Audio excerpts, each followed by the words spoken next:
Welcome back to Crypto Mining Rig. Today we're diving into the world of hash rates. What are they, and why should you care? Let's break it down for you, whether you're a beginner or a seasoned pro. For our senior crypto enthusiasts, hash rate is a term you'll often hear when discussing mining operations.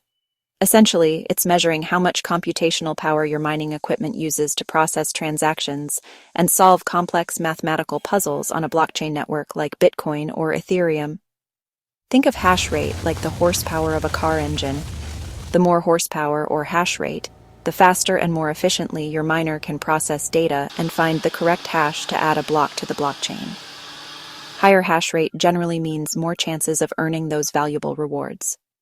Now, for our beginners out there, let's simplify it. Imagine there's a giant digital puzzle that needs to be solved.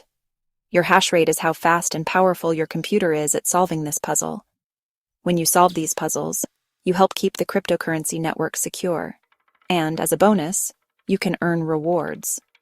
The higher your hash rate, the better and quicker your computer can solve these puzzles and get more rewards. It's that simple. Understanding hash rate is crucial if you're just starting or already knee-deep in the crypto mining world. It's the key to mining efficiently and maximizing your potential rewards. If you found this video helpful, please give it a thumbs up. Subscribe to Crypto Mining Rig and hit that bell icon to stay updated on all things crypto. Thanks for watching, and happy mining.